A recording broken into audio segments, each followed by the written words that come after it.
Well, hi everyone, and welcome. This is Kim Grable, and this is Art 204, Drawing 1.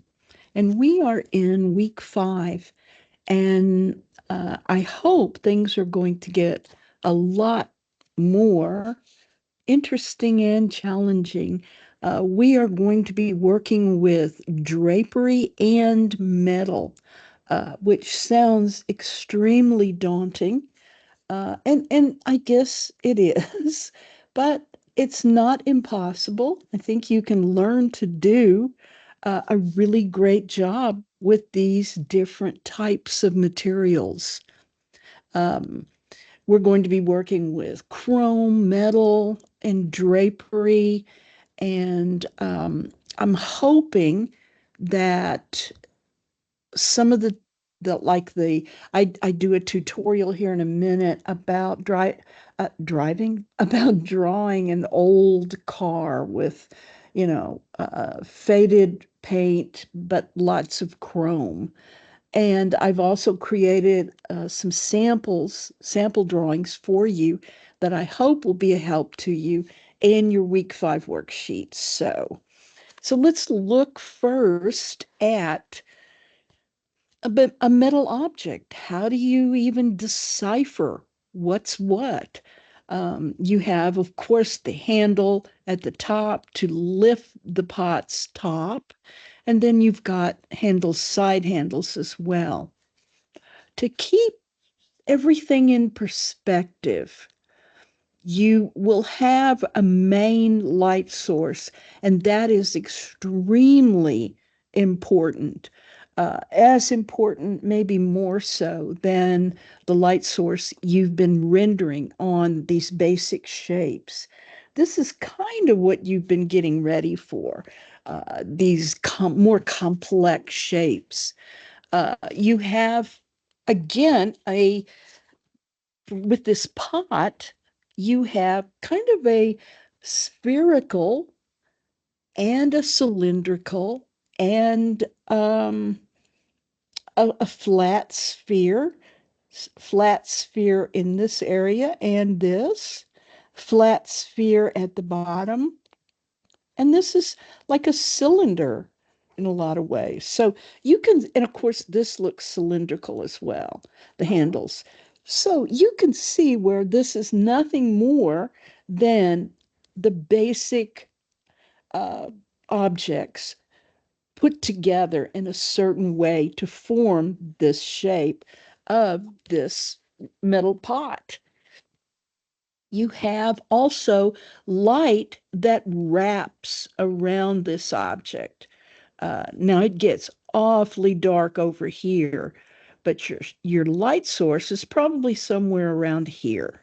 Okay, because you've got a nice hot reflected light area here and on this handle for the top, as well as a pinpoint highlight on this area of a handle. And then this handle has some really hot or very bright highlights. A little bit of highlight here too on the bottom. Um, and then you have more detail than you would normally have on a cylindrical shape like this. You then have, first of all, let's start with shadow. Little lighter on the edge, then very dark. And then this builds into lighter, lighter, lighter until you have reflected light. Your reflected light becomes darker, darker, darker in bands of color. So if you're using the side of your pencil, you're going to make very shallow or short uh, strokes here, and then merge them together or rub them together with, say, a paper stump. And then right here in the center, you've got a super reflected dark shadow that, again, you pick up a little bit of light on this curvature going away. You also pick up some light over here, but from here on, it just becomes darker, darker, darker until it's practically black on this surface. Here's your cast shadow, and your cast shadow also has a reflected light right bouncing off of this reflected light as well. So this is how these metal objects are created. Probably one of the best things to do as you build and as you draw these uh, extreme detail objects like these metal pots is keep this image, maybe print it out and look at it, or set it aside as you do your worksheet, and always have it available so you can kind of read where the light source and the darkest areas of these metal pots are. Okay? Now, in painting, this area of reflection that bounces this white light would be created in white with white paint. Not so with a picture like a drawing, a graphite drawing on Canson Bristol board is what you're working with. And to get this nice bright white, you're going to rely on your erasers. You're going to use your kneaded eraser quite a lot, but also your pink pearl and your plastic eraser will help you very much, especially in these really sharp highlights. The way I do those is I get an X-Acto blade, and then I cut a super sharp edge, very tiny, on either the plastic or the pink pearl, and then literally draw this with the eraser as if the eraser was a pencil. Same with these highlights as well. Use that eraser as not just a remover of graphite, but a an exposer of that white, very white paper beneath. This is, and I'll go through this fairly quickly because you will probably not deal with something like the detail of this old car.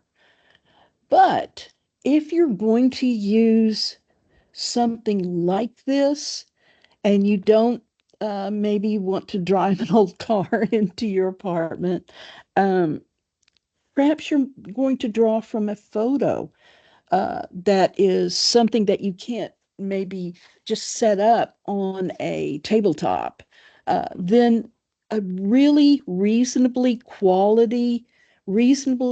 sharp digital piece or digital photograph is what you need to work with. Okay, the way you create something this detailed, I'll kind of talk you through it, but um, I always start with a super, super faint outline. I'm not too worried with um, anything but form at this point. If the headlight is round, I'm going to just try to draw as close as I can a circle, and so on. I want to break this into the very basic shapes that I can using a very light to moderate pencil touch. I might even use an H pencil to get a sharp edge or a sharper edge. But remember, I want to come back in later and probably erase a lot of this. So don't get too dark with those basic loose sketches. And then I'm going to just build.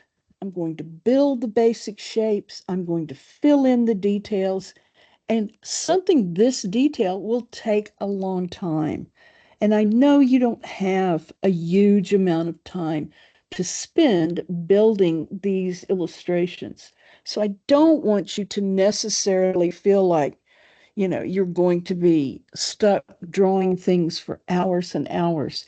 Try to get, especially for your still life drawings, try to get something very simple. maybe a teapot, any kind of metal, uh, just any kind of, and I've got some examples to show you. But going back to this detail surface, once I've sketched all the details, and you notice these are fairly sharp, very even sketches of lines. I'll use a straight edge sometimes on some of this stuff. Uh, so don't be afraid to do that. The two methods I use to build darkness or detail is I apply graphite to the paper with pencils, of course, or I create graphite powder, meaning I scrape from charcoal or a thicker lead pencil and then use my paper stump really sharpened to put in these detailed, kind of thin details. Couldn't say thin. Um, Now, you've got some ways to render other than just sort of using the side of your pencil and just literally dragging back and forth. You can use that, which this is basically a form of cross-hatching.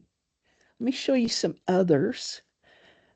This is cross-hatching, very light and big cross-hatching. You can also use circulism, which is basically taking the side to point of your pencil and making circles and just continue, continue, continue until they become almost like a solid. And look how close circulism is to blending. Now, I would not recommend this. Stippling looks very cool, but it will take forever and it will make your hand and arm hurt badly.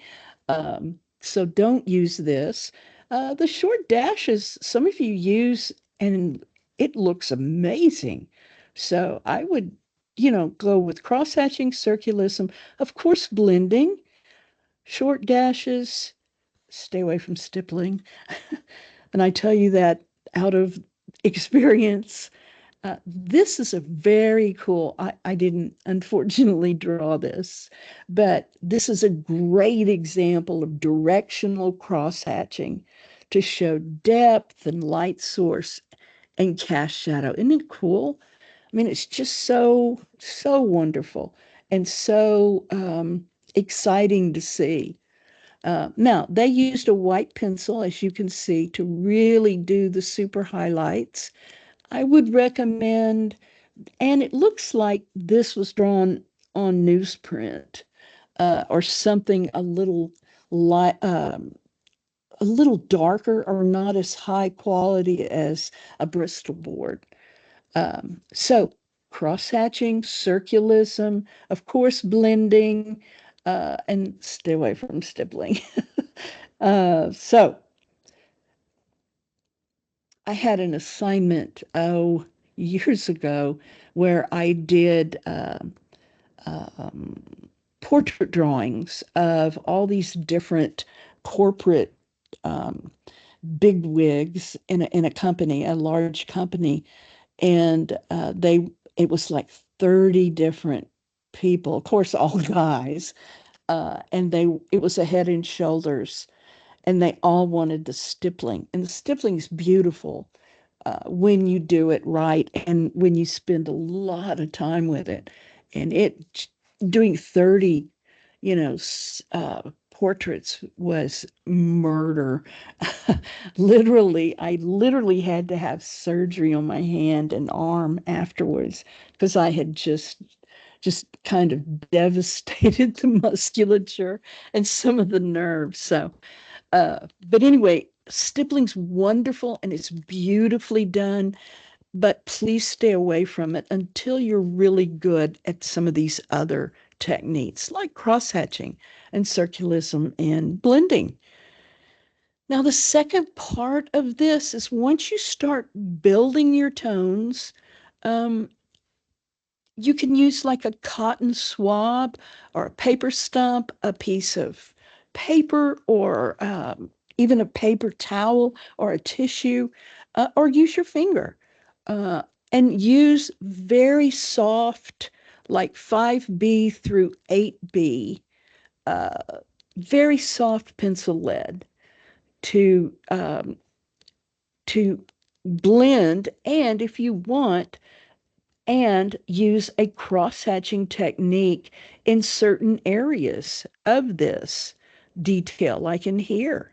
That's a very, very, uh, I zoomed on it so you could see, very detailed and very specific, uh, very tiny cross-hatching, but it will work and you don't have to necessarily blend it. Work in darker tones with a soft leaded pencil. And when you want to hit those highlights, go back to your erasers and let your erasers do that. Lay down all of your base tones. And notice when I get to the details of the car, of the old car, um, these are pretty loose, pretty loose strokes. They're blended, of course, and this is all blended, but this is fairly loose. Because it's not, I mean, I think it's like an old Buick or something, but it doesn't have to be perfect. It just has to be tonal. Okay. But notice how loosely things are drawn at this point. Even though they look very detailed, they're pretty loosely drawn and lightly shaded, um, except when you've got like sharp highlights and very sharp dark areas. Okay. So as you build more detail, a really neat trick to use, if you have colored pencils, and if you don't have color pencils, then just go buy a black um, color pencil, just the one. I think you can buy just the black color pencil and the white color pencil. Go and buy a black one. And these super dark areas, make them with that black color pencil, and they will be so rich and beautiful, and it will add such a dimension to your detailed drawing. Here's the detail of the the headlight. I use the pink pearl and the plastic erasers for the really detailed work, and then I just literally wear out the kneaded eraser, because I'm always pulling and stretching and cutting at it, and it, it's to be used like that. So work it hard and work it carefully. Now, when you get to chrome, the chrome is the super shiny parts of a car. And I always, when I start working on chrome, I like to work very loose with it at first. So I make a small little pile of graphite powder from my pencil, put it on a cotton swab, and kind of work in that detail on the chrome, like especially in here. Now, it's not done with a pencil. It's really done with just a little tiny little cotton swab, a little, tiny little cotton thing on a piece, on a little stick. And that's perfectly fine. It saves you a lot of work, because a lot of this detail you can kind of skip through it pretty quickly with something. I know I did this part with cotton swab. And you see how loose it is, but doesn't it look sharp and in detail? It does. And you don't have to kill yourself to get it done. Um, so I'm going to just kind of go quickly through this. That's a super tight shot of the detail. And you can see where I've used that black color pencil to really lay in some sharp, sharp and dark areas. uh, and just slowly and methodically render. Now, something like this takes a few hours, and you don't have a few hours. I mean, you do, but you don't have hours and hours to devote to this. So I want you to do the best job you can uh, with the details that you see, and then let it be as it is. Let me show you some graphite on white samples that will, I hope, help you. Now, I use my pencil leads. I sharpen them down until the lead is like an inch or two long, and then I just rub against like a little piece of sandpaper to get this to a long, sharp point. And the reason I do that is so I can use the side of the pencil for shading, that kind of thing. Let me show you some more. And see the pencil? Another, see the pencil? um, Now, I did not do this. Wish I had. It's very beautiful.